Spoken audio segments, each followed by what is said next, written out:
जो शिक्षा व्यवस्था है उसे क्यों चौपट करने के लिए लगी हुई है।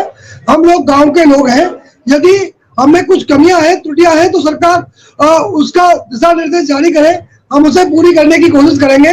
शिक्षा मित्रों के समायोजन को लेकर, मानदेय बढ़ाने को लेकर लगातार शिक्षा मित्र साथी प्रयास कर रहे हैं। उसी कड़ी में एक बड़ी जानकारी सामने निकल के आ रही है, जो कि आज के इस वीडियो में हम आपको दिखाने वाले हैं। यदि आपको ऐसा लगता है कि हम अपने विद्यालय में नहीं कार्य कर पाते, तो हमें अपने विद्यालय से हमारे न्याय पंचायत में या ब्लॉक में हमारा स्थानांतरण कर दिया है, हमें कोई आपत्ति नहीं होगी।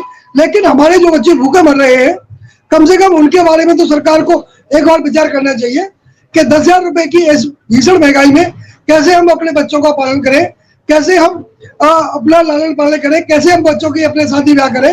ये यज्ञ प्रश्न है हमारे सामने, जो यज्ञ प्रश्न युधिष्ठिर के सामने यज्ञ ने किया था, वही प्रश्न आज उत्तर प्रदेश सरकार और राज्य सरकार के लिए हमारा है कि हम ऐसे समय में जब हमारी उम्र 40 वर्ष 45 वर्ष के बीच में है, हम अपने चौथे पन की ओर अग्रसर हैं, हमारे बच्चे 20 से लेकर 25 वर्ष की उम्र में हैं। अब हम क्या करें उन बच्चों का, कैसे उनको पढ़ाएं, कैसे उनकी शिक्षा व्यवस्था करें, कैसे उनको उनके शादी ब्याह करें।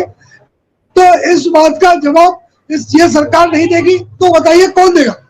हम सरकार से नहीं रोएंगे तो किससे रोएंगे। जब एक मालिक अपने कर्मचारी का भी हित नहीं समझेगा, उसकी भावनाओं को, उसकी कठिनाई को नहीं समझने का प्रयास करेगा, तो फिर कौन प्रयास करेगा, कौन हमारी भावनाओं को समझेगा। ये एक हमारे लिए एक प्रश्न है। जी सर। असहजता आ रही है जिन कर्मचारियों पर भविष्य टिका हुआ है। पूरे देश की निगाहें इस ओर। गरीबी रेखा में लगातार दबाव, लगातार लोगों की संख्या, कल डाटा कुछ लोगों ने प्रस्तुत किया, उसमें बताया जा रहा है 74% लोगों की थाली में कुछ नहीं है, खाली है। 80 करोड़ लोगों को आप खुद बता रहे हो कि भोजन की व्यवस्था नहीं है।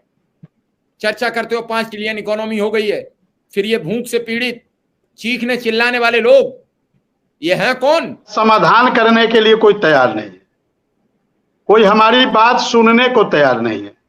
आप 3 प्रश्न की बात कर रहे हैं, यहाँ एक प्रश्न का जवाब देने के लिए कोई तैयार नहीं है, आपसे मिलने को तैयार नहीं है, आपको बुलाने के तैयार नहीं है, आपके साथ टेबल टॉक करने के लिए तैयार नहीं है। मैंने कई बार कहा, हमारी समस्या का समाधान हो या ना हो, आप प्यार से 2 शब्द बोल दो, प्यार से हमको बुला लो, प्यार से हमारे साथ बैठ के चर्चा कर लो कि आपकी क्या समस्या है और इसका समाधान कैसे होगा। यदि इस प्रकार की भी बातें पहले की सरकारें थी, आजकल की सरकारें तो प्राइवेट लिमिटेड कंपनी हो गई है। आजकल सरकारें नहीं है सर, सरकारें, संविधान में लिखा है सरकार लोक कल्याण की बात करती है, सरकार अपने जनता के हितों की बात करती है, अपने कर्मचारियों के बारे में सोचती है। तो ये वो दौर था, ये दूसरा दौर था। तब के नेता लोग के अंदर मानवता था, वो संवेदनशील थे, उनके अंदर दया का भाव था।